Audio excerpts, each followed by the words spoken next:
the Commissioner for Defense and Space. And Mr. Kubilius, you now have the floor.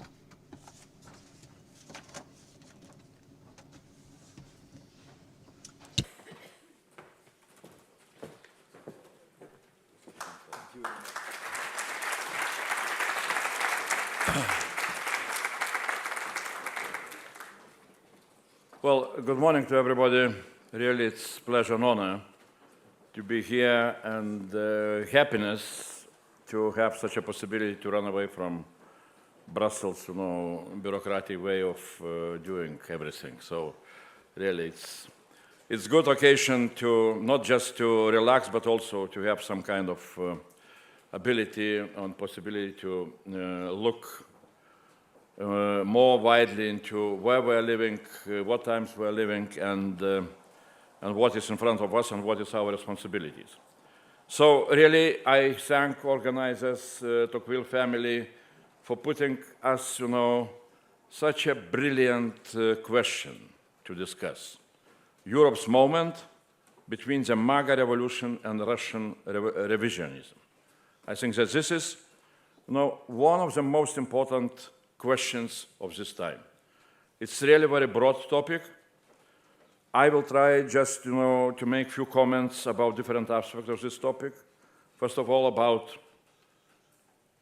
what you can talk in Tocqueville, house, about democracy, and when, what is happening with our democracies both in Europe and in America. Then about independence of Europe and Pax Europea. And the last point is about why it is so important for us to have what I call a strategy for Ukraine and a proper strategy on Russia. So I will start a little bit from United States and from Alexis de Tocqueville. Well, from the very beginning of our Lithuanian restored independence and our return to democracy in the 1990s, I very often quoted the famous words of Tocqueville from his volume, Democracy in America. The quote, "In democratic societies, the science of association is a mother science. The progress of all the others depends on the progress of that one." So indifferent, end of quote, In my view, what Tocqueville have said, in different societies, art of association is a fundamental for the functioning of democracy. For us, back in Lithuania at the time, it was clear that Soviet regime in Lithuania, occupied Lithuania, destroyed our art of association. And the new democracy, because of that, was quite shaky without a proper fundament. And the biggest challenge is that you cannot reestablish the art of association in your society by governmental decree. In the year 2000, I remember very well, Eurobarometer, it's such kind of organization was doing opinion polls in all Europe on very important questions, published very interesting survey data. To the question, in general, in all different EU member states, to the citizens, the question was very simple. Are you participating in any kind of association? Whatever, philatelist organization, local choir, singing choir, or whatever. So 90% of Swedes said, yes, we participate. And 90% of Lithuanians said, no, we do not participate. I don't remember what were the numbers about France, but Lithuania was really at the bottom of participation. Of course, since then, numbers have changed, but not so much.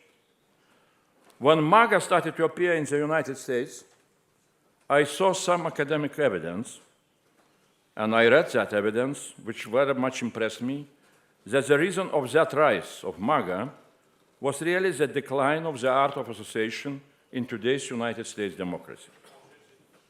Just some academic evidence.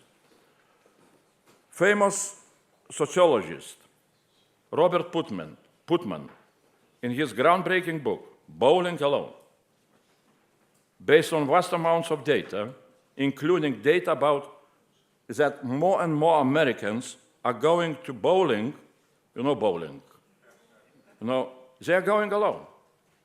When usually bowling was always, family entertainment, friends entertainment, neighbors entertainment.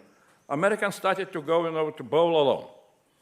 And Putnam made a very simple conclusion that, not only those data, but a lot of other data are showing how Americans have become increasingly disconnected from family, from friends, neighbors, and from democratic structures.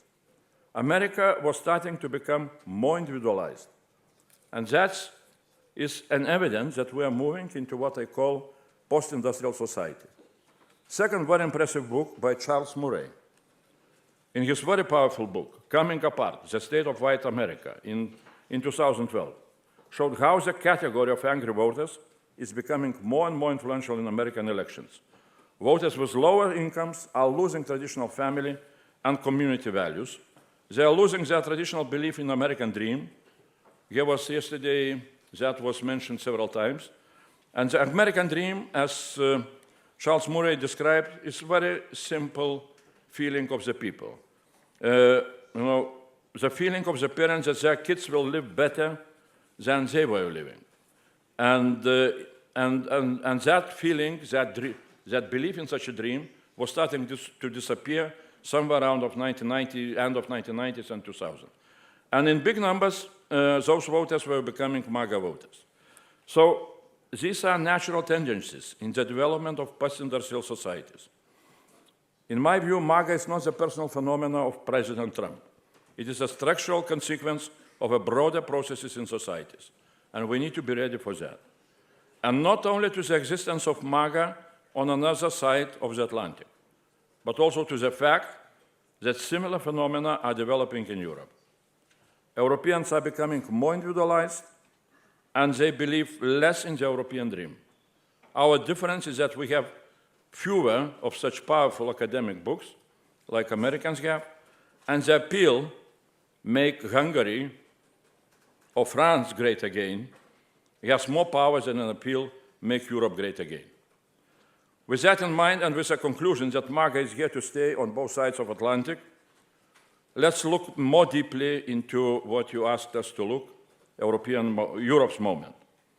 But first of all, I would urge not to forget the very famous Ronald Reagan statement.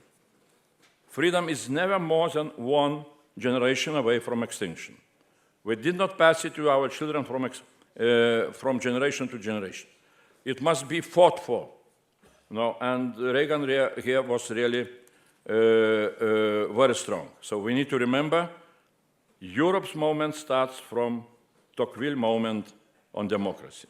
Only after that comes Europe's moment in security and defense. And now I would like to say some words on this exactly, Europe's moment in security and defense.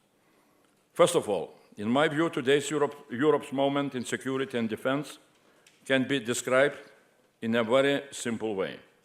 At this moment, we are facing perfect storm conditions.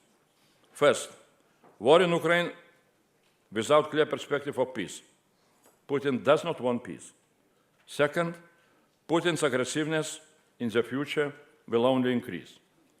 Third, possibility of retaliation by Iran, ballistic retaliation by Iran, when European Union anti-ballistic defense is almost non-existent.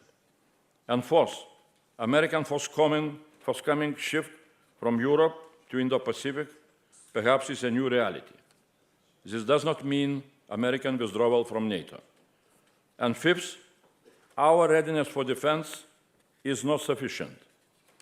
Now we have only 50% of what we need to have according to the new NATO capability targets. So from here comes the question, so what to do? And good answer to that question, what to do, in such a perfect storm situation, quite recently, during her Aachen statement, was given by Ursula von der Leyen.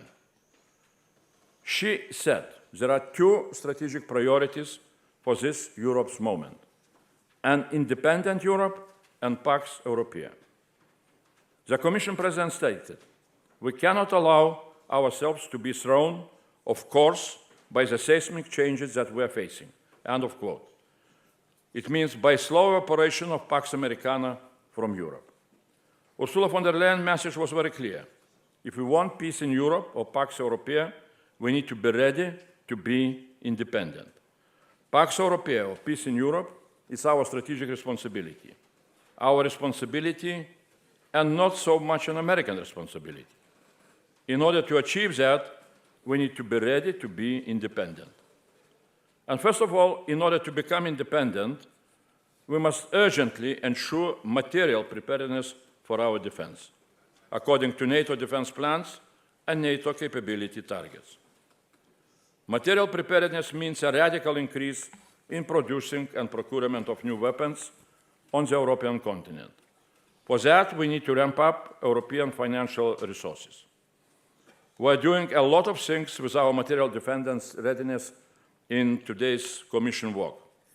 Speed and scale of decisions made by the European Union are really impressive, and perhaps nobody was expecting Europe to be able to do that.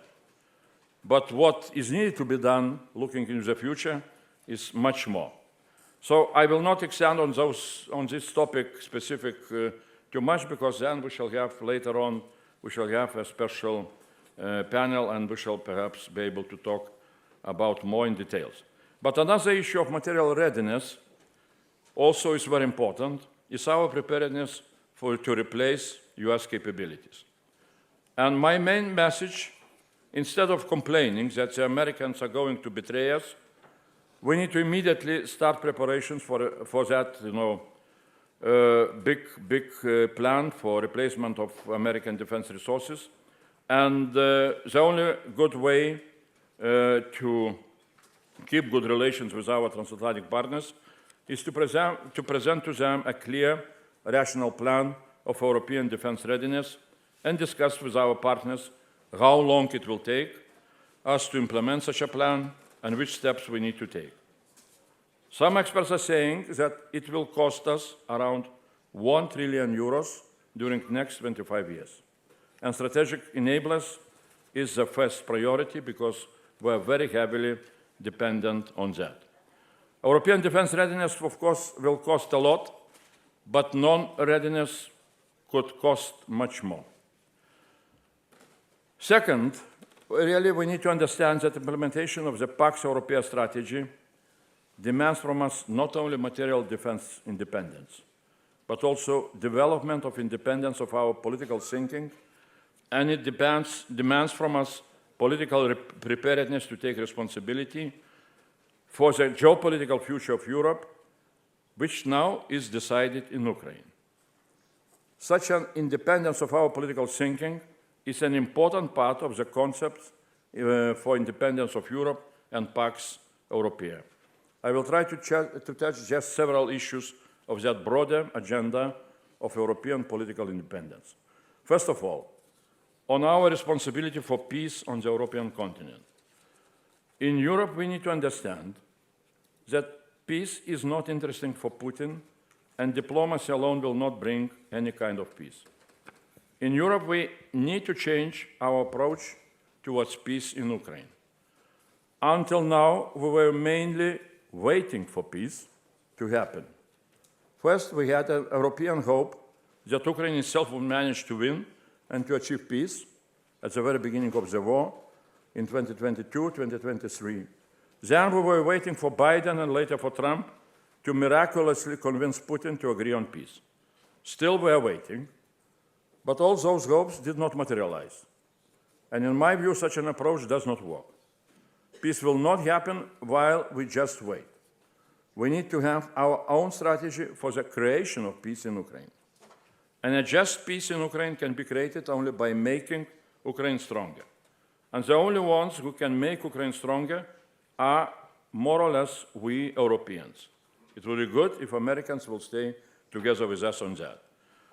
According to recent NATO agreements, which we are happy to hear about them, we will increase defense spending up to 5% or 3.5% for real defense, for our own defense each year. It's a good and important agreement. But now, during 3 years of the war, each year we're spending less than 0.1% of our GDP to assist Ukraine in its defense. Less than 0.1%. The same is for American support to Ukraine. And I am repeating and repeating that from my point of view, there is something wrong with those numbers and with our military logic. Especially when all of us understand that the future of Europe now is really being decided in Ukraine, on the battlefields of Ukraine. Something is wrong with our political wisdom, not only with our military wisdom. To spend relatively so little for Ukraine's defense, which is defending us from the same threat we are rearming against, is really an evidence of lack of wisdom on our side. Now, it's an important moment because we approved the new financial program, so-called Program of Safe Loans, 150 billion attractive loans from the Rearm Europe program, which created possibility to support Ukraine and really can become a breakthrough in our support. Will we use this possibility? In my view, again, that depends on our political wisdom and on our independent political thinking. The white paper on the future of European defense said in a very clear way, a new international order will be formed in the second half of this decade and beyond. So we need to be ready for that. Things are changing very rapidly.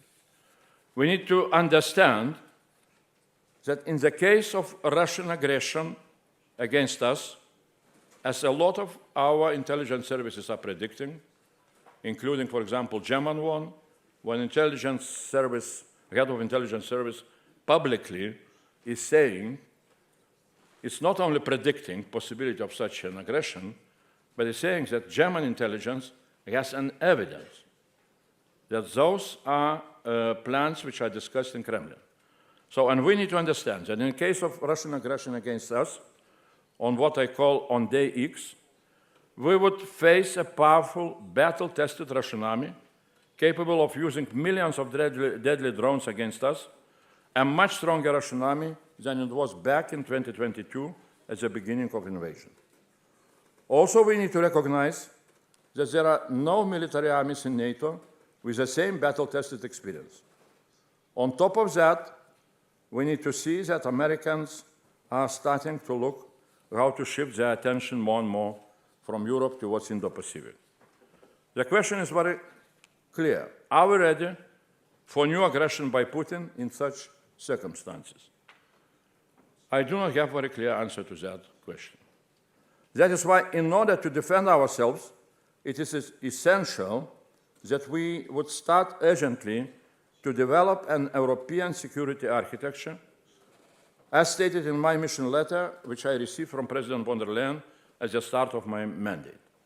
Our strategic goal is to unite all efforts to strengthen European defense into a true European defense union. Again, this is a task from my mission letter. This is a political and institutional side of our defense readiness. And I am repeating and repeating that when we're talking about our defense readiness, we need to understand that besides material readiness, so it means how much of weapons we need to have, how we can produce them, this political and institutional readiness of our defense is not less important, and maybe even more important, because really that would allow us to bring totally new resources into our defense readiness. If we would move also into that discussion and decisions on security, architecture, and defense union. And planning a new European security architecture, we need to remember that besides Russia, only Ukraine has a battle-tested army and is able to use millions of drones for the defense of Ukraine, at the same time defending the whole of Europe. That is why the European Defense Union architecture, with Ukraine, Britain, Norway being part of such a union, is the only way to prepare ourselves for possible American withdrawal and the permanent threat of Russian aggressiveness. Ukraine joining our union is not only the greatest guarantee of a just and lasting peace, it is also a guarantee of the success of Ukraine in the future, of economical, social, democratic success of Ukraine, since European integration is the most effective instrument to create such a success in post-Soviet Europe, like it was done in the Baltic states, including mine, or Central Europe.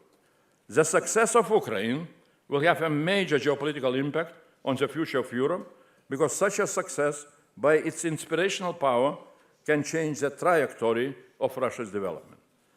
That is why it is absolutely clear that the future of Pax Europaea now is very much dependent on how things will develop in Ukraine. Not only in terms of defense of the European Union, but also in terms of transformation of Europe.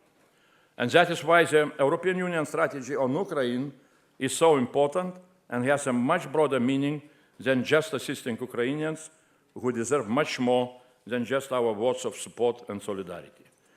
And few words on how to remove the permanent threat of aggressive, authoritarian, post-imperial Russia. The American potential shift from Europe will leave us not only with a material shortage of our defense capabilities, but also with a gap in strategic vision. So what to do with Russia? Until now, we allocated the task also mainly to the Americans. From time to time, they declared that Russia is a new axis of evil, or that there is a need for a reset with Russia. Europeans usually followed their lead. The outcome of such an approach is a more and more aggressive Putin in Russia. New promises by President Trump to establish good relations with Putin if he will agree on peace is part of that heritage. Promise of good relations with the biggest threat to Europe, according to NATO language, brings a lot of confusion here on the European continent. And yesterday it was mentioned very, very strongly by really good expert on that, our Polish colleague. So such a situation demands from us, Europeans, to answer a question. For our independent Pax Europaea, what kind of strategy do we need to have towards Russia? And here I would say a very simple thing. Let's not forget that defense, the term in defense, is not only about strengthening your own defense capabilities. It's also about reducing your adversary's capabilities to attack you, both material and political capabilities. And Putin exactly is doing that. He is increasing his own material capabilities for offensive, and he is looking how to diminish our political capabilities to have strong defense on our side. The strategic question for Europeans is very simple. How to get rid of the permanent threat of an aggressive, authoritarian, post-imperial Russia? It's clear that only material sanctions, which we are introducing with economical sanctions, are not sufficient. And here I want to use this occasion also to say a few words about Russia, about the tragedy of Russia, and about the future of Russia. Russia's war against Ukraine is really a global tragedy. Russia's war against Ukraine creates an incredible number of tragedies for Ukraine itself. That's very clear. But paradoxically, this war waged by Putin is also a tragedy for the Russian nation. With this war, Russia excluded itself from the global community of normal, non-aggressive countries. The trajectory of Russia's development is slowly going down and will continue to follow this direction if there is no domestic political will for dramatic change back to normality. And it's clear that it will not happen with Putin in power. I am repeating this about Russia's tragedy from the very beginning of the war. Last week, the same was very powerfully said by Mikhail Kimmich, whom we know, at least some of us we know, from Wilson Center, and now director of the Kennan Institute, in his really very, very significant op-ed in New York Times. I quote, "Europe can live without Russia, as can the United States. The West can afford to lose Russia. Nice as it would be to have a peaceful Russia alongside it. Russia's loss of the West, by contrast, is a grievous setback that could take generations to endure. It is Mr. Putin's choice and Russia's tragedy." End of quote. The history of humanity is full of examples how nations or civilizations, famous in history, were not able to change the downward trajectory of their development and simply disappeared from the future of history. The historic roots of the tragedy of Russia are very clear. During the Second World War, Russians, together with others from many other nations, all together managed to defeat the fascism of Nazi Germany. But later, Russians, without a real fight, lost the battle against their own internal national thought of what I would call fascism, a mixture of nostalgic Russian imperialism and autocratic Bolshevism.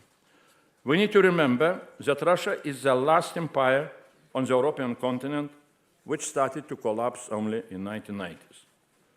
All the known post-imperial syndromes are playing their role in today's Russia.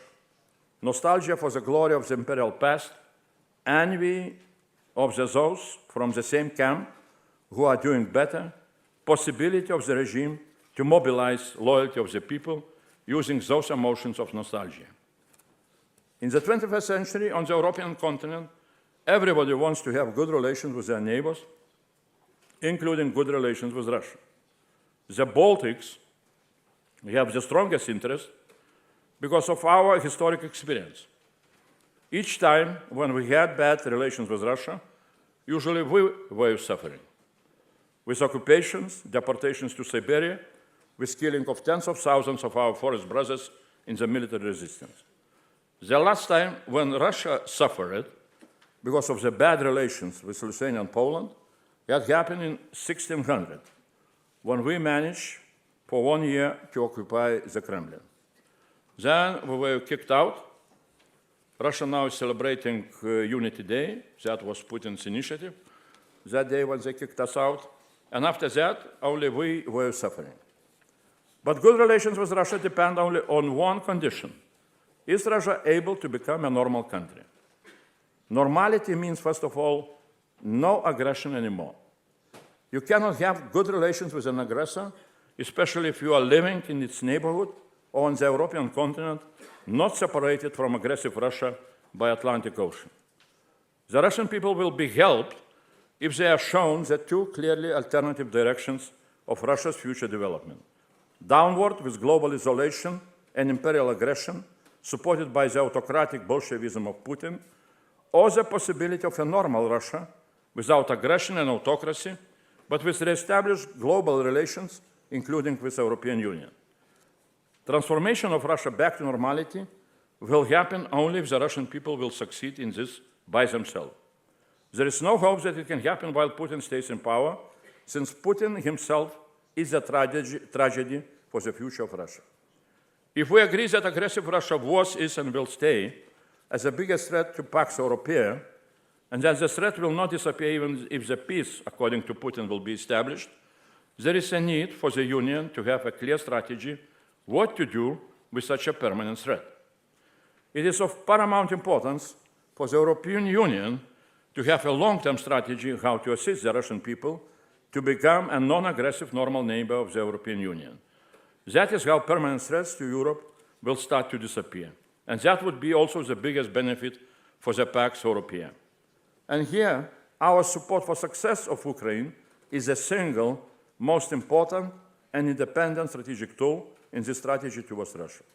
That is what Putin is extremely afraid, because Ukraine's success with its power and inspiration to ordinary Russians can destabilize and destroy Putin's regime. And that was one of the reasons why Putin started the war against Ukraine, just to stop the visible progress of Ukraine through its integration towards the European Union.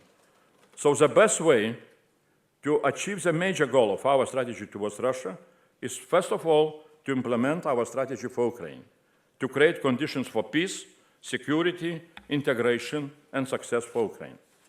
And that is why our strategy for Ukraine's success is so strategically important.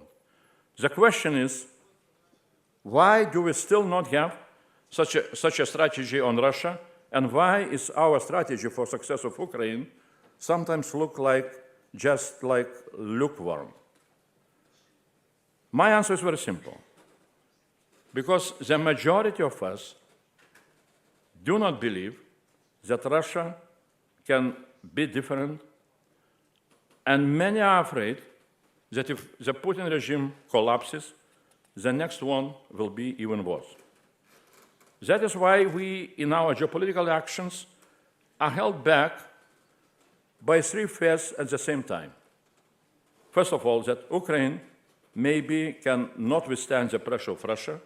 Second, that Russia will escalate if we will increase our support to Ukraine. And the third one, that the unknown successor to Putin will be even more dangerous than the known Putin. That is the reason why our strategy for Ukraine is just lukewarm, because we fear the unknown. Ukrainians, with their blood, are paying very high price for our fears. Europe's fortune, for time being, is that Ukrainians do not fear anything anymore. But Europe's fortune not last forever. Peace dividend for Europe will not be guaranteed by Ukrainians forever. That is why we need to overcome our fears and to start to believe that we can create our common Pax Europea without fear of the permanent threat of aggressive Russia. And at the end, one additional point. When we talk about Europe's moment in security and defense, we need to remember what the Article 42, Part 2 of the Treaty on European Union says about European defense.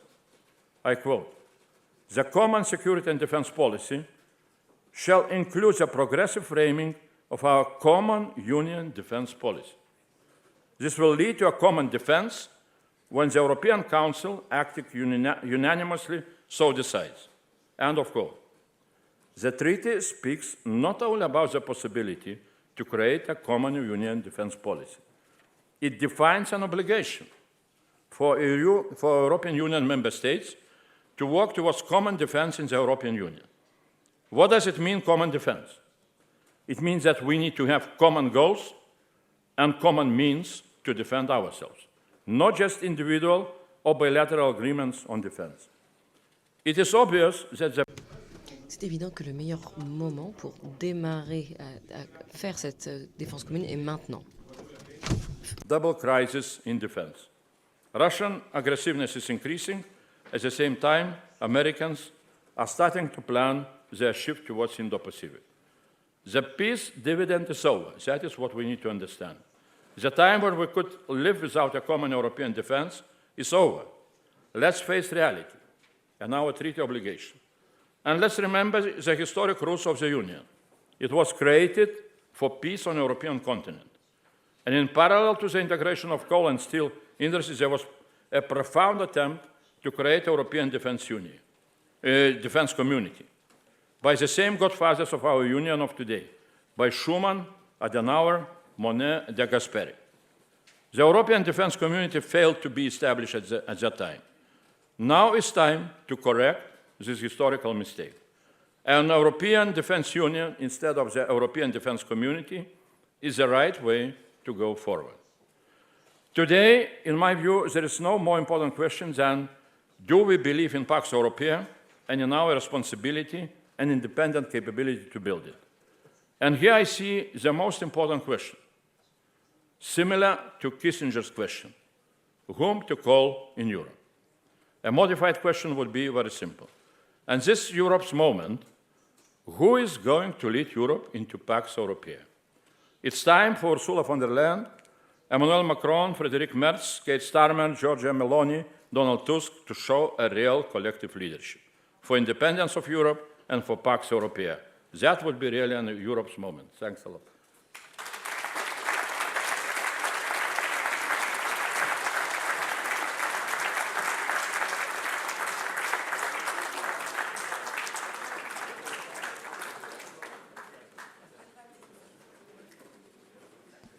Oui.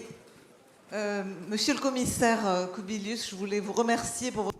Dear Commissioner, thank you for this deep speech. Commissioner Kubilius, for your